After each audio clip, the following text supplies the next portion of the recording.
Puji Tuhan. Shalom saudara. Selamat tahun baru yang baru pulang. Ya, mungkin dari luar negeri, luar pulau, luar apa lagi? Luar daerah, ya, atau luar kota, atau baru dari luar pintu, ya. Karena saudara enggak beribadah di tanggal 1 Januari. Puji Tuhan. Tema di tahun ini adalah rooted, ya, dan artinya itu berakar, dan maknanya adalah di tahun 2026 ini, jemaat itu akan berakar, bertumbuh, dan berbuah di dalam Yesus Kristus. Ya, dan di tanggal 1 Januari itu kita sudah belajar bersama-sama, di mana kita belajar dari sebuah keluarga, bukan keluarga kaya, tapi keluarga miskin, yaitu keluarga Marta, Maria, dan Lazarus. Kita belajar dari keluarga Betania. Betania itu artinya the house of the poor, artinya rumah orang miskin. Ya, jadi di situ kita belajar ada dua sosok wanita yang ditampilkan di keluarga Betania ini. Yang pertama adalah Marta dan kedua adalah Maria. Marta adalah orang yang menyambut Yesus, hatinya terbuka dan sangat senang ketika Yesus datang ke rumahnya, namun dia terjebak di dalam kesibukan, ya, dan akhirnya dia menjadi khawatir dan akhirnya dia menjadi stres sendiri. Sedangkan Maria itu memilih satu bagian yang terbaik, yaitu dia duduk dekat kaki Tuhan Yesus dan selalu mendengarkan perkataannya. Jadi pada tanggal 1 Januari kita sudah belajar bagaimana kita diajar mengawali tahun ini. Kita harus belajar membuat prioritas yang utama dalam hidup kita dengan memilih yang terbaik, yaitu duduk di bawah kaki Tuhan dan mendengarkan firman-Nya. Ya, dan hari Minggu ini kita akan belajar lagi bagian yang kedua, hal-hal yang perlu kita persiapkan, kita lakukan di tahun ini, yaitu yang kedua adalah responmu adalah keberhasilanmu. Kita melihat sedikit dari kisah Marta dan Maria ini dalam Lukas 10:39 dituliskan, mari kita baca bersama-sama ayatnya. Perempuan itu mempunyai seorang saudara yang bernama Maria. Maria ini duduk dekat kaki Tuhan dan terus mendengarkan perkataannya. Kata terus mendengarkan artinya Maria tidak pernah berhenti untuk mendengarkan. Dan ini adalah respon hati Maria dengan kedatangan Yesus di rumahnya. Kalau kita berkomunikasi dengan orang, dan orang itu tertarik dengan pembicaraan kita, dan tertarik gitu untuk mendengarkan kita, maka dia akan fokus memberikan telinganya untuk mendengarkan perkataan-perkataan kita. Tapi sebaliknya, kalau orang itu tidak tertarik, kalau orang itu memang tidak mendengarkan asal saja mendengarkan, maka dia tidak akan pernah memberikan konsentrasi, ya, memberikan perhatian atau menanggapi dalam pembicaraan itu. Jadi ketika Alkitab menuliskan bahwa Maria duduk dekat kaki Tuhan dan terus mendengarkan perkataannya, ini adalah respon hati dari Maria. Ketika dia tahu bahwa Yesus ada datang di rumahnya, maka dia menyediakan seluruh perhatiannya untuk tertuju kepada Yesus dan mendengarkan perkataannya terus-menerus.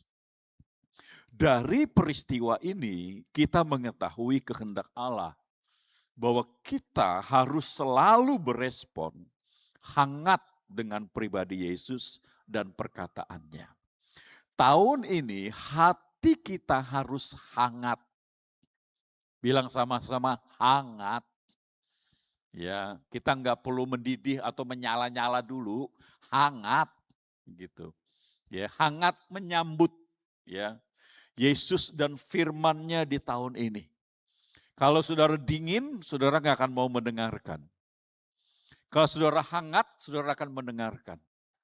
Kalau hati saudara enggan, maka saudara nggak akan menerima. Tapi kalau hati saudara terbuka dan rindu, saudara akan menerima. Ya, jadi berespon itu sangat penting mengawali dan menjalani tahun ini. Ya, ada banyak peluang-peluang kalau kita tidak responi tidak akan pernah jadi dalam hidup kita. Ya, ada hal-hal yang mungkin akan terbuka yang Tuhan buka sama kita, tapi karena kita tidak mau meresponinya, maka itu tidak akan pernah terjadi dalam hidup kita. Jadi berespon itu sangat baik, sangat penting untuk kita bangun terhadap firman Allah yang akan Tuhan ajarkan sepanjang tahun ini. Kalau seandainya kalau kita pernah lihat film-film ya, khususnya orang-orang bule punya film, kalau seorang laki-laki ingin melamar kekasihnya, ya, dia kasih bawa cincinnya biasanya ya, cincin dikasih di kotak, lalu kemudian dia berlutut di depan kekasihnya itu, ya, lalu dia berkata begini, bunyinya apa saudara? Hah? Will you marry me? Weh, apakah kamu mau menikah dengan saya? Itu pertanyaan yang sangat penting yang kedua dalam hidup kita. Yang pertama adalah apakah kamu sudah diselamatkan? Yang kedua, kepada siapa kamu akan menikah? Karena diselamatkan adalah seumur hidup kita. Tapi kepada siapa menikah, kita akan menjalaninya seumur hidup kita juga. Ya, will you marry me? Wah, dengan mata yang tertuju begitu. Si wanita itu mendengar kalimat itu berkecamuk dalam dirinya. Kalau tawaran itu, ajakan itu tidak diresponi, kira-kira gimana? I'm sorry, I'm not ready. Lalu dia pergi begitu saja. Maka tidak ada konektivitas di situ. Betul enggak? Enggak ada mimpi. Enggak ada rencana. Enggak ada hal-hal yang besar yang akan timbul. Enggak ada planning ke depan. Enggak ada sama sekali.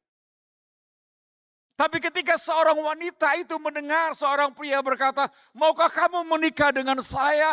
Lalu wanita itu dengan senang sekali berkata, I want. Wah.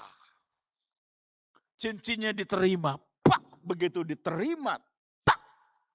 Langsung terkonek semuanya. Betul gak? Woi. Hei, terkonek. Senang, bahagia. Ada rencana untuk berjalan. Ada rencana untuk berkomunikasi. Ada rencana untuk ke depan. Ada mimpi-mimpi yang besar. Ada planning-planning yang akan terbuka di depan. Kalau connect. Kalau enggak ya tidak ada. Dengarkan baik-baik. Kalau kita berespon dengan firman Allah. Maka ada yang terkonek di hati saudara. Dan tiba-tiba bisa ada mimpi yang besar. Tiba-tiba seperti ada rencana-rencana yang besar yang dibuka. Tiba-tiba ada jalan-jalan yang baru yang Tuhan berikan kepada saudara. Tiba-tiba ada orang-orang yang datang kepada saudara. Untuk Allah kerjakan dalam hidup saudara sesuatu yang baik.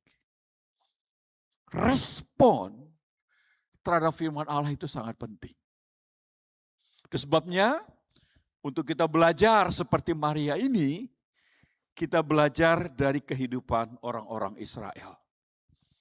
Karena seluruh kitab perjanjian lama itu ditulis menjadi pelajaran dan peringatan bagi kita. Agar waktu kita membaca, merenungkannya, kita mendapatkan ilham, pemahaman, hikmat, kebenaran yang itu berlaku juga buat kita. Ya, kita akan lihat tidak di dalam perjanjian lama, tapi kitab perjanjian lama yang dikutip di dalam perjanjian baru. Kita lihat di dalam kitab Ibrani, pasal yang ketiga, ayat 15 sampai ayat 19. Saya berharap saudara jangan melupakan pesan Tuhan ini. Dicatat baik-baik karena ini akan menolong saudara memasuki tahun ini. Ya, kita baca bersama-sama Ibrani 3:15 sampai 19. Yuk baca bersama-sama. 2, 3. Tetapi apabila pernah dikatakan pada hari ini, jika kamu mendengar suaranya, janganlah keraskan hatimu seperti dalam kegeraman. Siapakah mereka yang membangkitkan amarah Allah? Sekalipun mereka mendengar suaranya, bukankah mereka semua yang keluar dari Mesir di bawah pimpinan Musa? Dan siapakah yang ia murkai 40 tahun lamanya? Bukankah mereka yang berbuat dosa dan yang mayatnya berkelimpangan di padang gurun? Dan siapakah yang telah ia sumpai bahwa mereka takkan masuk ke tempat perhentiannya? Bukankah mereka yang tidak taat?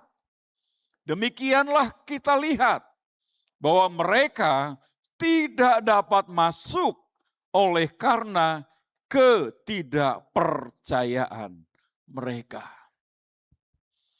Tulisan ini adalah tulisan yang tragis kalau menurut saya. Tulisan yang menyakitkan gitu. Kenapa? Karena selama 430 tahun setelah Yusuf meninggal, orang Israel berkembang biak di seluruh Mesir. Dan Tuhan memberkati mereka secara demografi, penduduknya bertambah berlipat-lipat. Sehingga pada waktu diadakan sensus, maka jumlah orang Israel lebih besar daripada jumlah penduduk Mesir. Lalu bangkitlah seorang raja namanya Ramses. Dia melihat bahaya kalau orang Israel ini akan terus berkembang lebih banyak. Karena suatu saat bisa saja orang Israel ini membelot, lalu kemudian tidak membela Mesir, malah bisa mengalahkan Mesir. Lalu diadakanlah satu strategi bagaimana menghambat pertumbuhan dari kependudukan orang-orang Israel di Mesir. Zaman itu belum ada KB ya saudara ya. Jadi secara praktis raja memerintahkan bidan-bidan yang melayani kelahiran wanita-wanita Israel. Dikatakan bahwa begitu anak laki-laki, kok pencet ya lehernya. Ya, kok matiin anak itu. Ya. Dan kalau ada yang berusaha macam-macam harus dibuang ke Sungai Nil. Jadi makanan buaya di Sungai Nil. Seperti itu. Itulah cara bagaimana menghambat pertumbuhan orang-orang Israel di Mesir. Tapi ketika makin dihambat, justru makin bertambah banyak. Status mereka adalah budak di Mesir. Budak itu artinya orang yang tidak punya masa depan, tidak punya kehendak atas dirinya sendiri. Jadi tergantung orang-orang Mesir memperlakukan mereka. Dan mereka diperbudak untuk bekerja rodi. Ya, membuat gedung-gedung, membuat peleburan-peleburan besi, dan mereka bekerja. Kedatangan Musa dan Harun bukan menambah mereka makin lega hidup mereka, tapi justru makin sulit karena pihak Fir'aun berkata enggak boleh lagi dikasih jerami, tapi produksi tetap harus sama. Dan itu adalah penderitaan yang hebat.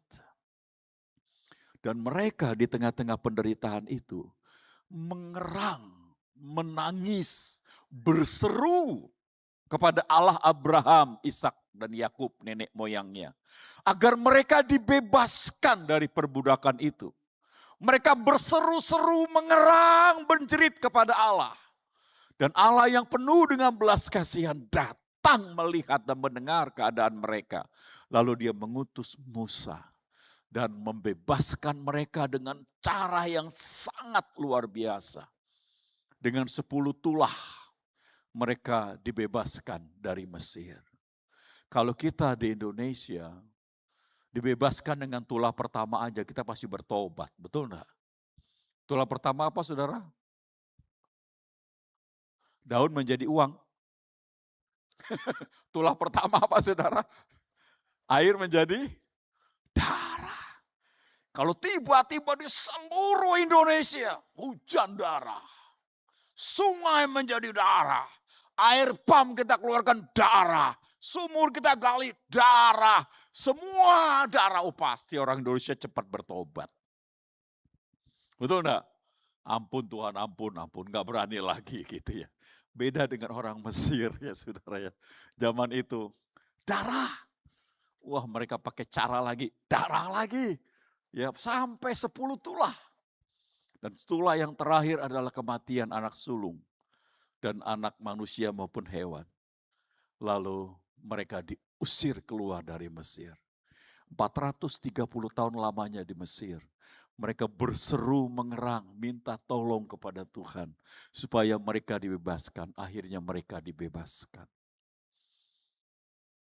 Tapi sayangnya generasi pertama yang keluar dari Mesir, itulah yang kita baca barusan dalam kitab Ibrani tadi. Mereka tidak sampai ke tempat yang Allah rencanakan kepada mereka. Di Mesir Tuhan berkata kepada mereka melalui Musa, bahwa Tuhan akan membawa mereka ke tempat tanah yang limpah susu dan madunya. Mereka semua menerima pesan Tuhan itu dalam hidup mereka. Tapi yang kita baca tadi adalah kisah yang menyakitkan. Karena ratusan ribu orang yang keluar dari Mesir tidak sampai di Kanaan. Tidak masuk di dalam generasi pertama itu. Cuma ada Kaleb dan keluarganya, Yosua dengan keluarganya. Itu sangat tragis dan menyedihkan. Kalau kita membaca, kita lihat slide-nya sedikit, perbandingannya antara orang-orang Israel dengan Yosua dan Kaleb, mereka dikatakan, lihat slide berikutnya, mereka itu bersama-sama sebenarnya dibebaskan dari perbudakan Mesir. Jadi Yosua juga orang Israel, Kaleb juga orang Israel. Ikut sama-sama dengan kelompok orang Israel yang keluar dari Mesir. Sama-sama dibebaskan. Sama-sama dilepaskan dari perbudakan. Mereka juga sama-sama mengalami kondisi yang sama di padang gurun. Tidak ada air, tidak ada makan. Ya, di tempat yang kering, kerontang, banyak ular, banyak kalajengking. Mereka juga melewati hal-hal yang sama. Mereka juga sama-sama dipimpin oleh seorang pemimpin yang sama, yaitu Musa. Seorang yang sangat mengasihi orang Israel. Musa berdoa, berpuasa 40 hari, 40 malam. Itu 3 kali dicatat dalam Alkitab. Karena orang-orang Israel berbuat dosa dan Musa harus memperdamaikan kesalahan itu. Melalui doa dan puasa 40 hari 40 malam, gak makan gak minum. Untuk kesalahan orang Israel. Musa adalah pemimpin yang luar biasa. Yang Alkitab tulis hatinya itu sangat lembut. Sangat rendah hati. Dan kedua kelompok ini sama-sama dipimpin oleh Musa. Mereka keluar dari Mesir pada malam hari.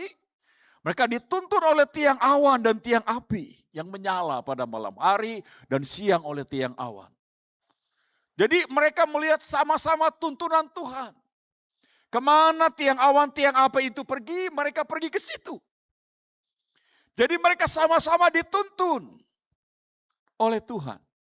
Dan mereka memiliki visi yang sama.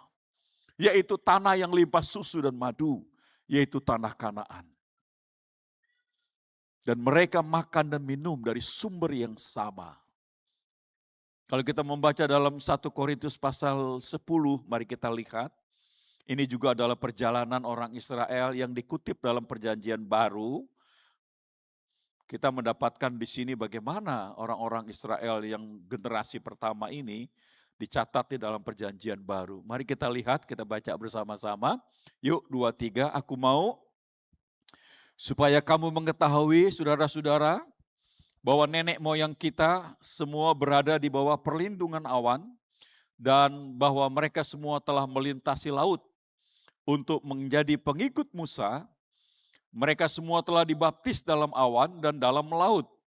Mereka semua makan makanan rohani yang sama dan mereka semua minum minuman rohani yang sama sebab mereka minum dari batu karang rohani yang mengikuti mereka dan batu karang itu ialah Kristus.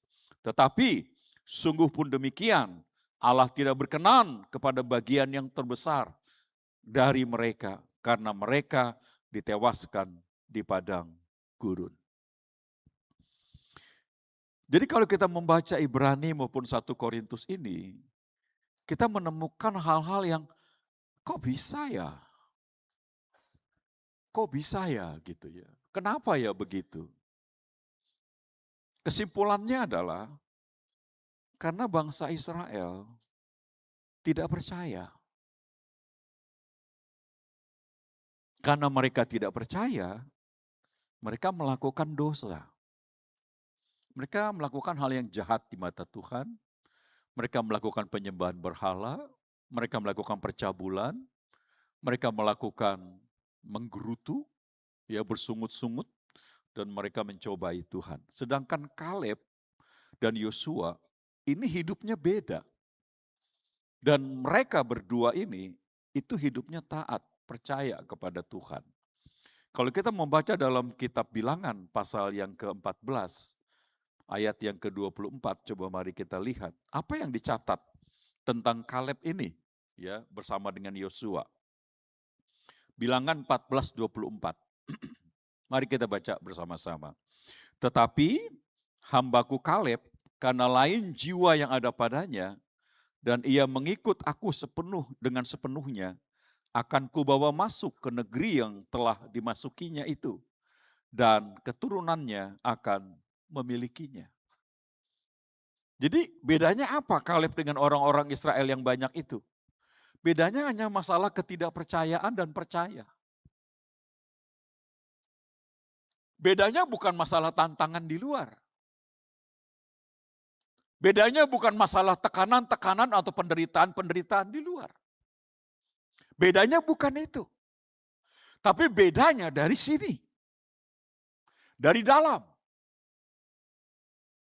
Ibrani 3 ayat yang ke-19 tadi mengatakan kepada kita baca lagi, supaya kita tahu kenapa, apa yang membedakannya. Kita lihat lagi, Ibrani 3 tadi, 19.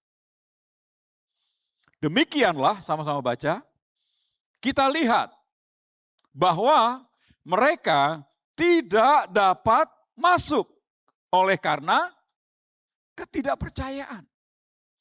Bukan Allah merubah firman-Nya buat mereka. Bukan Allah memberikan hambatan di dalam perjalanan. Bukan bangsa-bangsa lain. Bukan penderitaan-penderitaan yang membuat mereka tidak bisa masuk ke tanah yang dijanjikan oleh Tuhan. Bukan itu. Bukan sakit penyakit, bukan makan minum. Selama 40 tahun itu makan minum disediakan, air minum disediakan.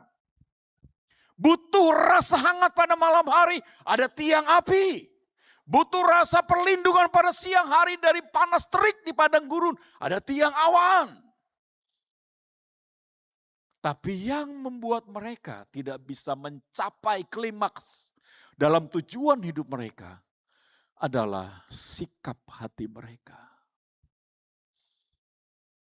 Yaitu ketidakpercayaan. Ketidakpercayaan ini menyingkirkan seluruh generasi ini. Ketidakpercayaan ini menyingkirkan satu generasi dari orang Israel. Dari tanah yang dijanjikan Tuhan buat mereka. Dari tanah yang mereka nantikan dalam pengharapan yang menyala-nyala dan kerinduan yang besar. Satu generasi itu mereka tersingkir Bukan karena Tuhan itu lemah baterainya lalu gak kuat lagi menolong mereka atau menuntun mereka. Bukan juga karena makan minum. Bukan juga karena tantangan-tantangan di padang gurun atau bangsa-bangsa lain. Tapi masalah itu ada di dalam hati mereka. Ketidakpercayaan.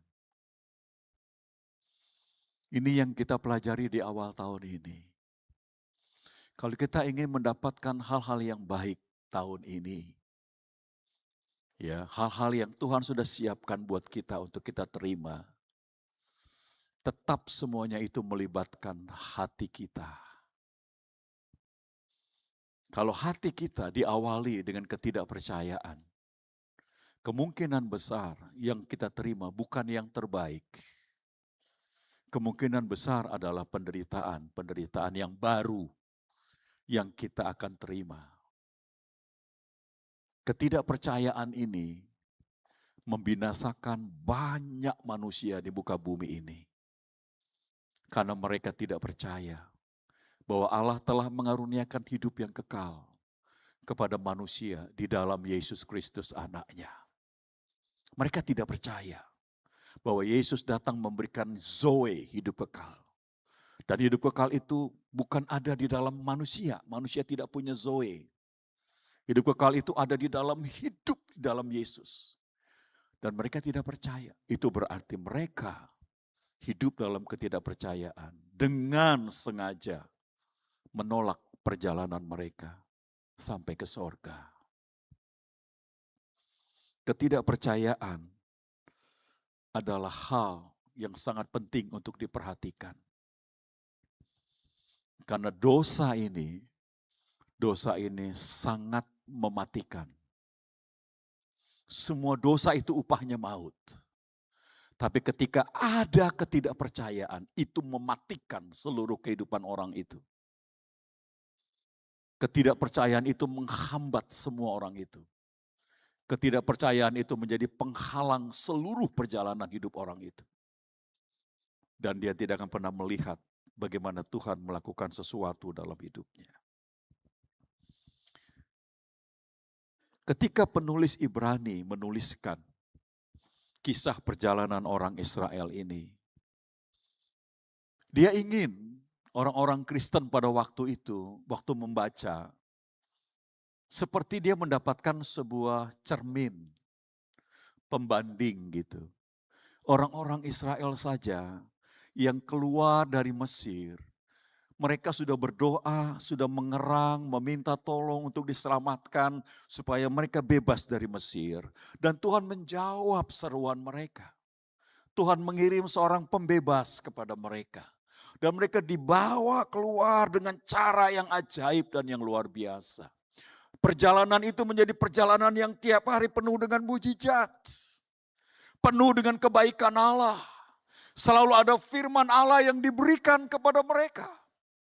Bahkan mereka memiliki privilege yang luar biasa.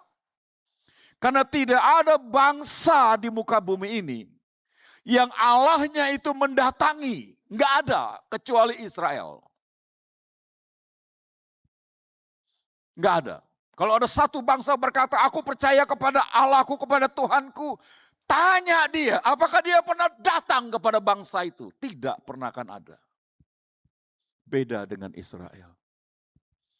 Allah datang di Gunung Sinai dan menyatakan kemuliaannya dan memberikan firman-Nya kepada mereka. Ada hukum-hukum yang dia berikan supaya orang Israel menjadi satu bangsa yang berperilaku benar di hadapan Tuhan. Hanya Israel yang Allahnya itu datang menghampiri mereka. Kalau bangsa-bangsa lain berkata, saya punya Allah. Tapi Allah itu nun jauh di sana dan tidak pernah mengunjungi bangsa itu. Jadi apa yang kita mau perhatikan di sini? Satu generasi, kalau kita membaca dalam kitab Bilangan, dihitunglah orang Israel yang keluar dari Mesir dari umur 20 tahun ke atas, laki-laki. Jumlah mereka itu hampir 600.000 lebih. yang dianggap sebagai tentara. Belum wanita ya, belum anak-anak. Jadi laki-laki di atas umur 20 tahun, itu dihitung. Jumlahnya 600.000 lebih. Dan generasi ini, tulang belulangnya, itu berhamparan di padang gurun selama 40 tahun. Bukan karena mati karena diserang musuh, bukan mati karena kelaparan, bukan mati karena aniaya, bukan mati karena penyakit sampar, tapi mati karena ketidakpercayaan. Itu sebabnya hari ini waktu kita baca, kita merenung gitu. Kita sebagai seorang Kristen yang berkata saya percaya kepada Yesus. Apakah hari ini saudara datang dengan hati yang percaya atau tidak? Kalau hatimu percaya sungguh-sungguh dan kau menggunakan momen ini supaya engkau dapat menerima firman Allah di sini, engkau tidak akan tidur pada waktu kau mendengarkan firman Tuhan ini. Engkau kan tidak akan main HP, kau tidak akan lihat WA, lihat TikTok lagi sambil ibadah, kau tidak akan ngobrol satu dengan yang lain. Kau akan perhatiin apa yang Tuhan mau saya lakukan di tahun ini, yaitu Dia menginginkan saya agar setiap firman yang diajarkan kepada saya meresponinya dengan baik. Bukan dengar sambil lalu. Bukan dengar, ya asal dengar. Tapi saya harus cari apa yang Tuhan mau dalam hidup saya. Hari ini saya memberitahukan kepada saudara, responmu adalah keberhasilanmu. Kalau engkau memperhatikan caramu berespon, caramu mendengarkan firman Allah, maka perjalanan di tahun 2026 ini adalah perjalanan yang akan mengasihkan buat saudara. Iya. Perjalanan tahun ini bukan bicara ngumpulin uang sebanyak-banyaknya, bukan. Perjalanan tahun ini bukan memburu harta, bukan. Perjalanan tahun ini adalah perjalanan iman. Kita sedang berjalan di dalam iman. Bukan jalan sedang mengumpulkan hal-hal yang kita anggap itu prioritas dalam hidup kita. Kita jangan seperti Marta nanti. Kita pikir seperti Marta. Menyiapkan makanan yang banyak, menyiapkan makanan yang lezat, menyiapkan begitu macam menu, itu akan membuat sesuatu menjadi terbaik buat dia. Ternyata beda. Ternyata bagi Tuhan adalah duduk diam dan mendengarkan perkataannya adalah pilihan yang terbaik. Hal yang perlu dimiliki oleh setiap kita. Ketidakpercayaan ini jangan dipelihara di hati kita. Karena saudara tidak bisa berjalan kalau saudara hidup dengan ketidakpercayaan. Kalau saudara hidup dengan ketidakpercayaan di tahun ini, itu bagaikan saudara ada di tengah lautan. Kalau saudara di tengah lautan, nggak pernah lihat daratan, kira-kira gimana rasanya saudara? Hah? Frustrasi saudara. Sama seperti Rasul Paulus, perjalanannya 14 hari. Nggak bisa makan 14 hari karena ombak terlalu banyak. Awan gelap, matahari nggak kelihatan. Nggak pernah lihat daratan semuanya. Itu menjadi perjalanan yang sangat menyakitkan dan menyusahkan. Kalau saudara hidup dengan ketidakpercayaan, setiap hari saudara akan diombang-ambingkan oleh situasi. Dan kau akan hidup tidak dengan damai. Kau akan hidup dengan kegelisahan demi kegelisahan. Itu sebabnya penting saya mengajarkan ini kepada saudara. Karena ini Tuhan kehendaki buat saya dan saudara. Perhatikan responmu kalau engkau ingin menikmati yang baik di tahun ini. Katakan amin. Respon di dalam kita mendengar firman Allah. Kalau si pria tadi berkata, will you marry me? Tidak diresponi, maka tidak terjadi apa-apa. Mimpi yang ada di hati si pria itu akan buyar semuanya. Betul enggak? Rencana-rencananya untuk masa depan hilang semuanya. Karena tidak diresponi. Kalau Allah memberitahukan di tahun ini, dia akan menggembalakan saudara dengan yang terbaik, memberkati saudara. Semua itu bisa tidak terjadi dalam hidup saudara. Kalau saudara tidak meresponinya dengan baik. Sekali lagi saya ulangi, ketidakpercayaan ini mematikan kita.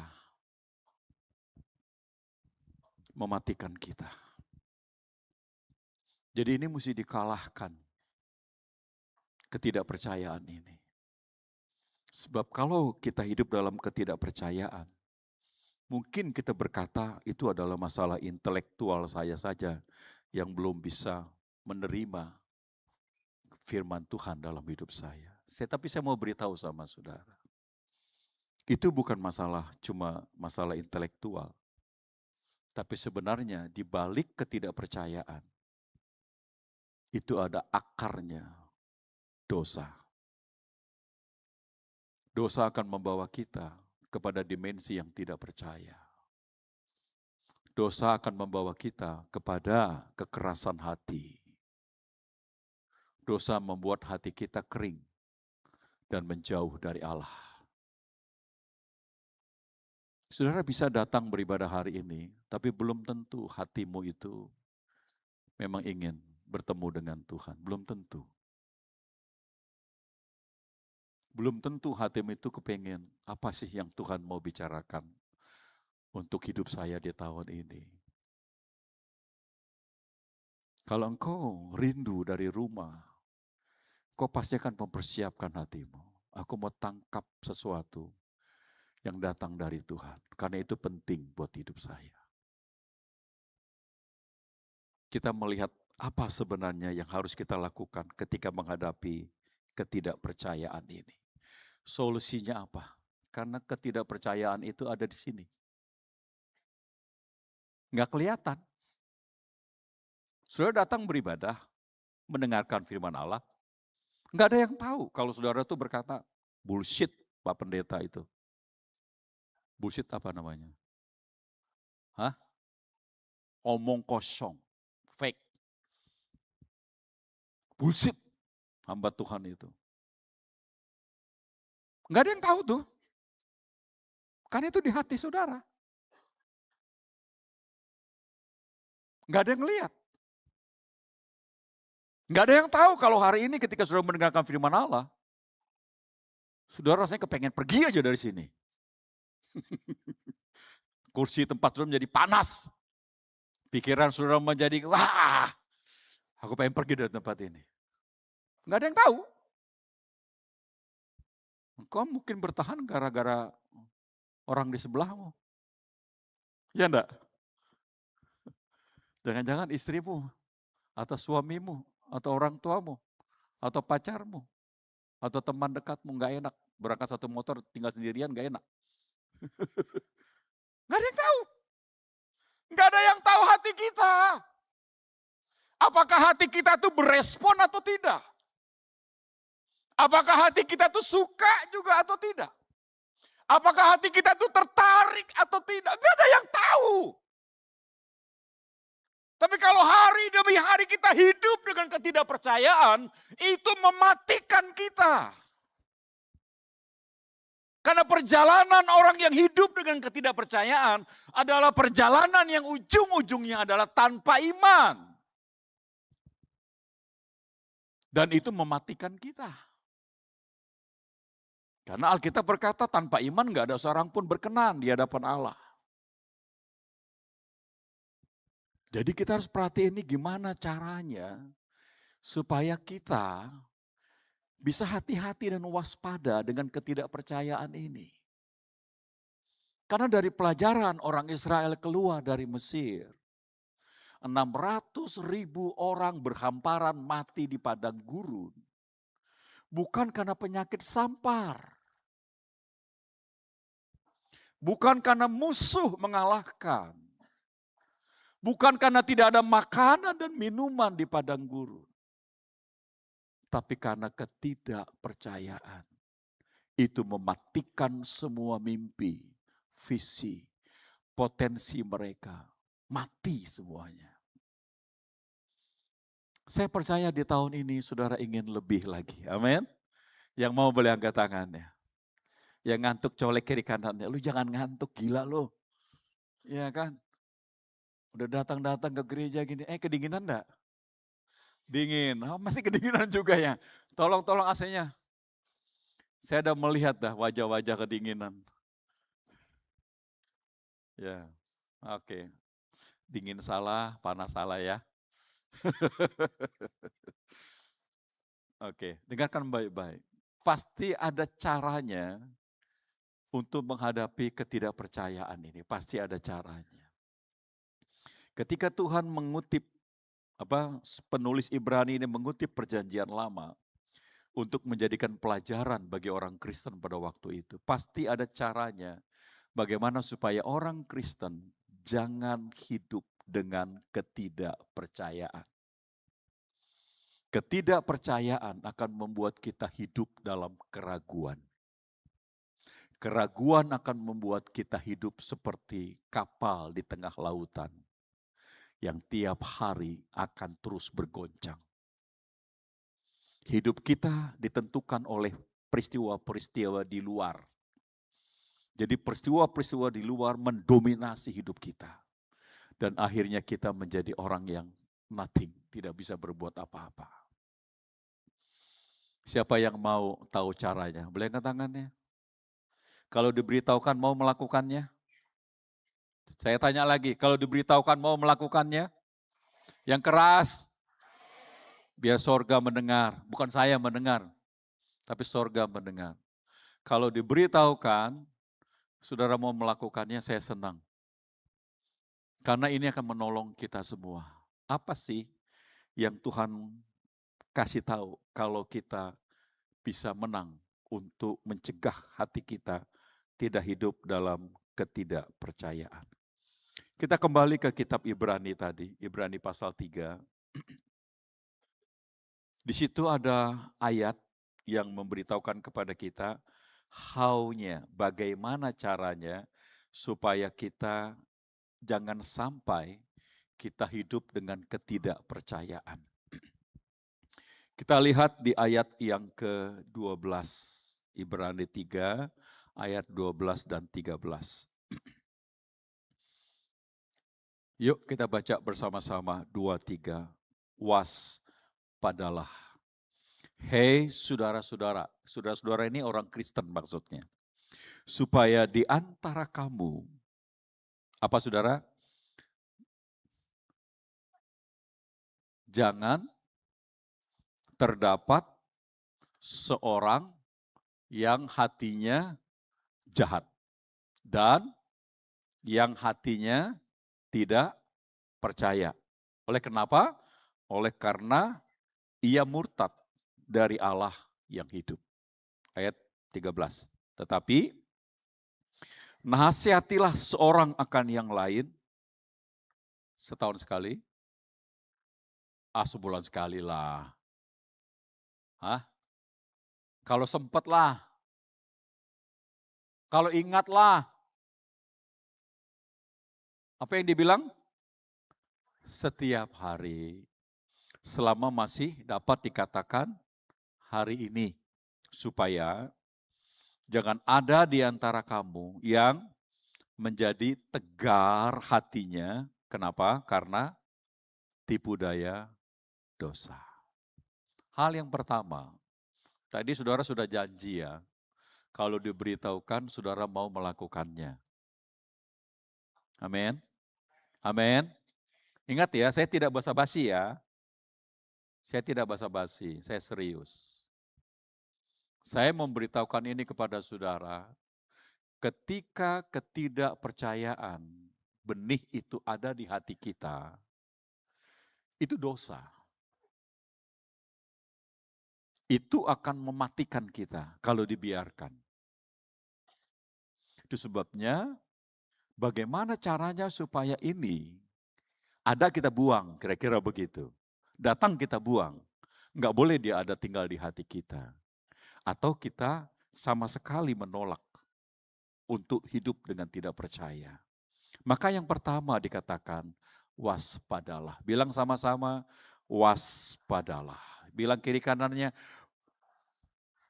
tepuk tangannya, waspada.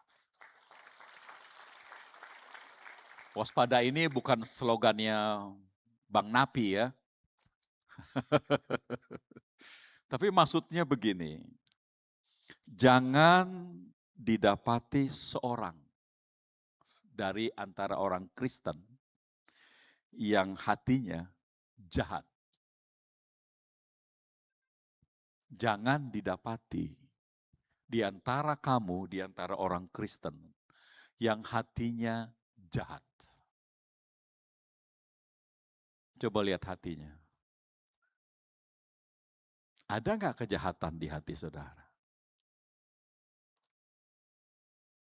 Ayo, lihat dirinya. Langsung, hati saya jahat enggak ya? Jahat ini apa maksudnya Pak? Jahat ini adalah perilaku-perilaku yang melanggar norma-norma moral. Ada nggak di hati kita? Ada nggak di hati kita pada saat ini? Kondisinya itu tidak percaya. Jangan didapati seorang pun di antara kamu orang Kristen. Didapati hatinya itu jahat. Didapati ada ketidakpercayaan di hatinya. Kenapa? Karena orang yang mulai dengan tidak percaya, itu akan berendingnya nanti adalah murtad.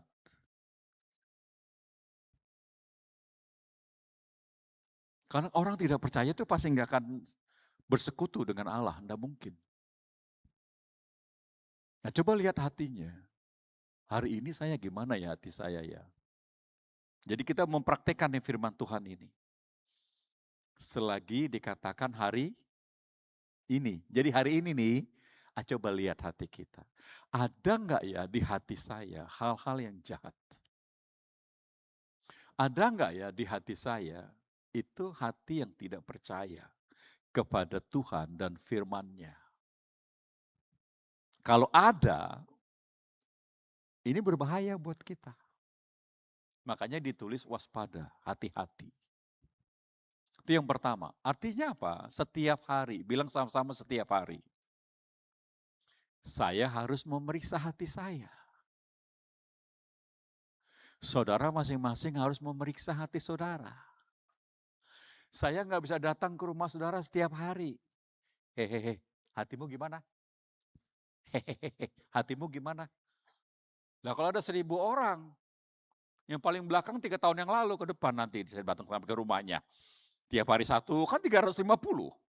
Ya enggak, berarti kan yang kalau 1.000 kan yang ujungnya di sana berarti dia tahun 2028. Baru saya tanya, hehehe, gimana hatimu? Ya kan? Nah ini yang ibadah ini aja, bagaimana ibadah 2, ibadah 3, nanti ibadah 4?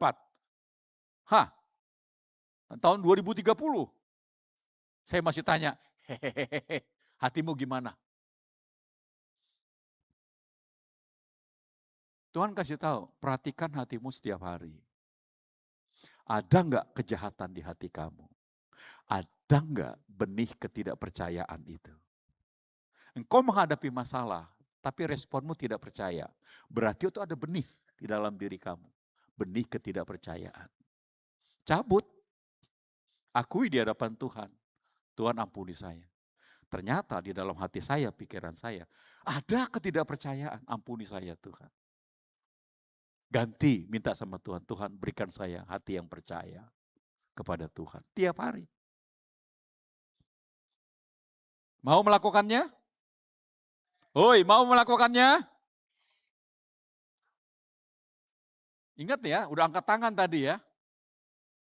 Saudara janji tadi sama Tuhan mau melakukannya. Jadi tiap hari harus waspada dengan apa yang ada di hati kita. Itu yang pertama. Yang kedua, ayat 13 berkata begini. Lihat lagi ayat 13. Sama-sama baca.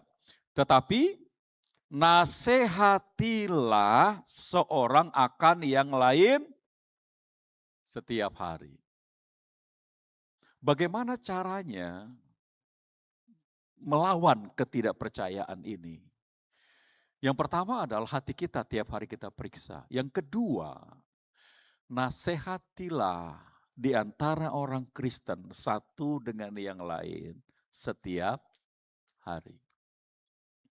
Kalau ada orang Kristen yang saudara tidak kenal, lalu menegur saudara, kira-kira gimana saudara? Jawabnya gimana? Siapa lo? Karena tidak kenal. Betul nggak? Iya. Apa sih artinya ini? Artinya begini. Kita untuk bisa terhindar dari ketidakpercayaan, kita membutuhkan orang lain. Orang lain ini harus bersedia menegur kita. Orang lain ini harus bersedia menasihati kita. Orang lain ini harus bersedia mengingatkan kita. Orang lain ini harus bersedia untuk mengatakan, jangan begitu dong. Nggak boleh dong. Artinya apa? Bahwa orang yang mengatakan kepada kita ini jangan begitu, mesti begini, mesti begitu, menegur kita, itu mesti orang yang kita kenal, betul enggak? Yang kita nggak kenal kita bisa tersinggung, betul enggak? Mesti yang kita kenal, artinya apa? Tahun ini saya minta kepada saudara masuk di dalam komunitas. Katakan amin. Tadi saudara janji mau melakukannya. Sekarang saya beritahu caranya sesuai dengan firman Tuhan. Bahwa untuk menjaga hati kita terhindar dari ketidakpercayaan. Bukan hanya kita yang wajib menjaga diri kita. Tapi orang Kristen saudara kita juga punya andil besar untuk menolong kita. Supaya kita tidak hidup dalam ketidakpercayaan. Nasihati seorang dengan yang lain artinya dua arah. Hubungan itu bukan satu arah, dua arah. Artinya kalau dia menasihati saya dengar, saya terima. Artinya kalau suatu saat saya dipakai Tuhan juga menegur dia pun harus belajar menerima. Itu dua arah. Kalau satu saja dinasihati, yang satu ini nggak mau dinasihati, itu bukan hubungan yang Tuhan mau di sini. Yang Tuhan mau adalah nasihatilah seorang dengan yang lain. Itu berarti keberadaan orang Kristen di sekitar kita sangat penting buat kita. Jangan jadi domba yang berjalan sendiri. Lepas dari kawanan. Karena saudara akan menjadi sasaran empuk. Untuk ditaruh benih ketidakpercayaan. Jangan jadi domba yang sendirian. Jadi domba yang ada di dalam kawanan. Itu akan lebih aman buat saudara. Saya tidak bisa melihat saudara setiap hari. Bertemu dengan saudara pun tidak bisa. Tapi kalau saudara punya komunitas, di gereja kita ada DC namanya, komunitas murid. Di situ saudara bisa saling memperhatikan, saling menasihati, saling mendoakan, saling mendukung, saling mengingatkan. Firman yang kita dengar hari ini itu akan di-sharingkan lagi di DC. Nanti kita akan sharing. Sharing itu akan membuka hati saudara. Dalam survei yang diadakan kemarin di gereja, salah satu alasan mengapa saya tidak mau ikut di dalam komunitas ada karena saya takut orang lain tahu masalah hidup saya. Orang tuamu tahu nggak kamu berdosa?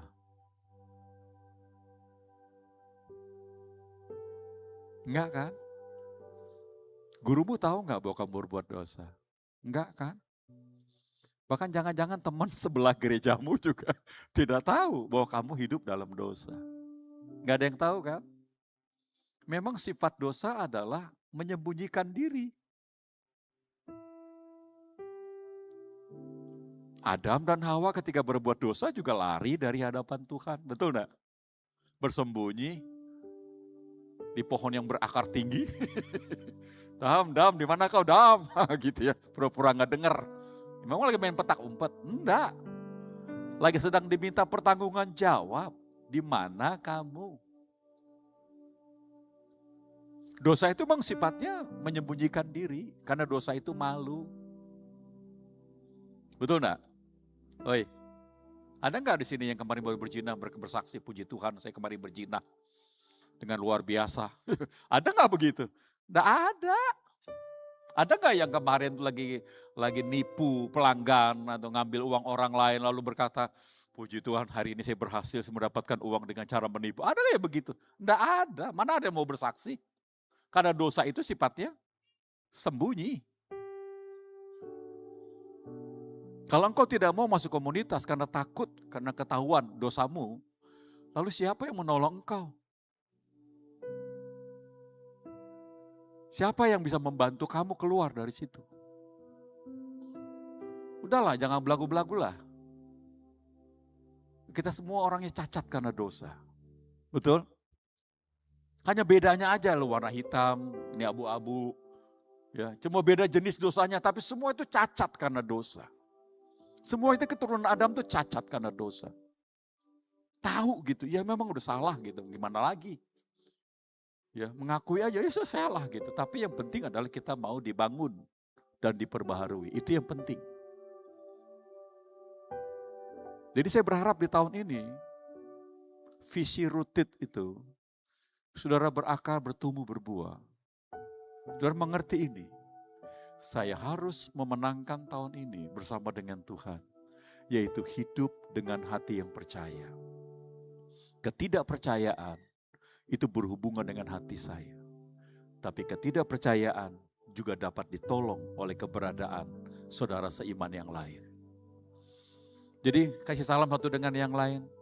Bilang begini, kehadiranmu sangat penting dalam hidup iman Kristen saya.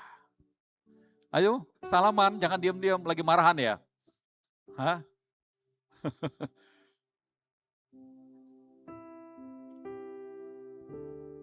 Oke, sekarang kita masuk yang terakhir ya. Kita tahu tadi bahwa satu generasi jumlahnya 600.000 lebih tidak bisa menikmati doa-doanya, tidak bisa menikmati mimpi-mimpinya, tidak bisa menikmati apa yang Tuhan mau beri sama dia. Bukan karena musuh, bukan karena kelaparan, bukan karena ada penyakit sampar, tapi karena masalah di sini, ketidakpercayaan. Dan kita sudah belajar tadi bagaimana caranya supaya hati ini bisa dirawat setiap hari, supaya selalu kondisinya percaya kepada Tuhan. Kita lihat di dalam kitab Yakobus pasal yang pertama, di sini ada nasihat bagi kita orang Kristen, bagaimana kita bisa hidup dengan hati yang selalu menerima firman Allah. Ya. Yuk kita baca bersama-sama ayat 19 sampai ayat yang ke-24 ya. Perhatikan baik-baik, 23. Hei, saudara-saudara yang kekasih, ingatlah hal ini. Setiap orang hendaklah cepat untuk mendengar, tapi lambat untuk berkata-kata dan juga lambat untuk marah. Sebab amarah manusia tidak mengerjakan kebenaran di hadapan Allah. Sebab itu, buanglah segala sesuatu yang kotor dan kejahatan yang begitu banyak itu. Dan terimalah dengan lemah lembut firman yang tertanam di dalam hatimu, yang berkuasa menyelamatkan jiwamu. Tetapi hendaklah kamu menjadi pelaku firman dan bukan hanya pendengar saja. Sebab jika tidak demikian, kamu menipu diri sendiri. Sebab jika seorang hanya mendengar firman saja dan tidak melakukannya, ia adalah seumpama seorang yang sedang mengamat-amati mukanya, yang sebenarnya di depan cermin. Baru saja ia memandang dirinya, ia sudah pergi dan ia segera lupa bagaimana rupanya. Kalau dibilang bercermin, itu kita lakukan tiap hari ya. Betul ya? Mau ke gereja kita sudah bercermin kan? Di toilet ada cermin kan? Gede-gede gitu kan. Masih dilihat dulu ada yang kurang atau enggak. Iya kan? Bahkan di dompet saudara ada cermin kan? Iya. Di dalam Alkitab juga ada cermin. Firman Allah itu seperti cermin. Nah, perhatikan baik-baik nasihat ini. Tadi dikatakan ya, ayat yang 19-20 dikatakan begini, hendaklah kamu itu cepat mendengar. Mendengar apa? Mendengar firman Allah. Jangan cepat mendengar hal-hal yang buruk. Kita ini punya kebiasaan suka dengan hoaks. Betul apa betul? Iya, bahkan hoaks digoreng jadi kebenaran. Ya, karena di dalam otak kita distimulasi segala sesuatu yang diulang, walaupun salah, akhirnya otak kita berkata itu benar. Bayangkan kalau kita hidup di zaman yang kayak sekarang gini, yang penuh dengan digital ini. Tiap hari kita nonton, tiap hari kita dengar pendapat orang, wah ini kayaknya benar, padahal tidak benar. Dan kita begitu tertarik gitu, lalu kita mulai membicarakannya, membahasnya di warung kopi, ya menceritakannya, padahal itu tidak benar. Yang gitu-gitu tuh kita natural tuh dengan dosa kita cepat sekali mendengar dan cepat kali ngomongin gitu. Tapi yang Tuhan mau adalah cepat mendengar kebenaran. Dan ini susah. Kita diajarin oleh orang tua kita sikat gigi aja lama, betul enggak? Woi, berseri kan? Hari pertama, hari kedua, hari ketiga, seminggu tuh belum lulus. Ya, kadang bisa berminggu-minggu, berbulan-bulan untuk sikat gigi, betul enggak? Dan kita begitu marah dengan orang tua kita, apa sikat gigi ini? Apa nih? Ya, sikat gigi. Tiap pagi sikat gigi, malam sikat gigi. Oh, kita berontak. Coba sekarang udah gede enggak sikat gigi. Bisa enggak? Enggak ada, mana ada yang mau keluar dari rumah enggak sikat gigi, betul enggak? Mau ke kantor, gue enggak sikat gigi. Mana ada? Awalnya susah. Tapi karena tekun, diajar berulang-ulang, akhirnya menjadi kebiasaan. Jadi hal-hal yang baik untuk diajarkan itu tidak mudah. Tapi kalau hal yang buruk nggak perlu belajar. Itu mudah kita lakukan. Hal yang baik itu tidak mudah. Itu sebabnya hati kita sangat penting diperhatikan. Yang pertama, latihlah diri kita untuk cepat mendengar firman Tuhan dan bukan cepat untuk marah. Latih. Latih itu penting, artinya di training. Ya, otak kita, telinga kita, hati kita tuh di training. Paulus berkata kepada Timotius, latihlah dirimu beribadah. Latihan jasmani, olahraga, nge-gym, baik-baik. Tapi itu hanya berguna untuk kita hidup di bumi saja. Ya, tapi latihan rohani itu sangat penting. Karena itu hidup untuk dalam masa yang akan datang. Yang kedua, bertobatlah setiap waktu dengan cara mengakui dan membuang segala sesuatu yang kotor. Dalam hal ini adalah kenajisan dalam hal moral dan kejahatan, pikiran, perbuatan dari hati kita tiap hari. Jadi siapa yang bertanggung jawab dengan hati kita? Saya sendiri secara pribadi untuk saya. Dan saudara pribadi secara pribadi untuk diri saudara sendiri. Jadi tiap-tiap hari kita waspada. Kalau ada yang kotor, buang. Kalau ada yang busuk-busuk, buang gitu. Ada kejahatan, buang gitu. Ya, tiap hari kita harus melatih diri kita. Jangan sampai nanti saudara simpan itu bertahun-tahun. Busuk nanti hati saudara.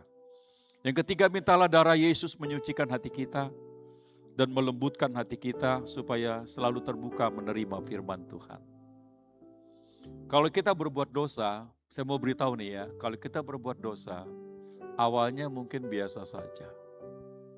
Tapi lama-kelamaan kalau dosa itu nggak pernah diselesaikan, itu akan mengeraskan hati saudara. Kalau hati saudara mulai keras, maka orang ngomong apa tentang kebenaran, saudara akan menolaknya mentah-mentah. Kalau hati yang keras itu terus berlanjut, saudara akan menjadi kering dalam hidup saudara.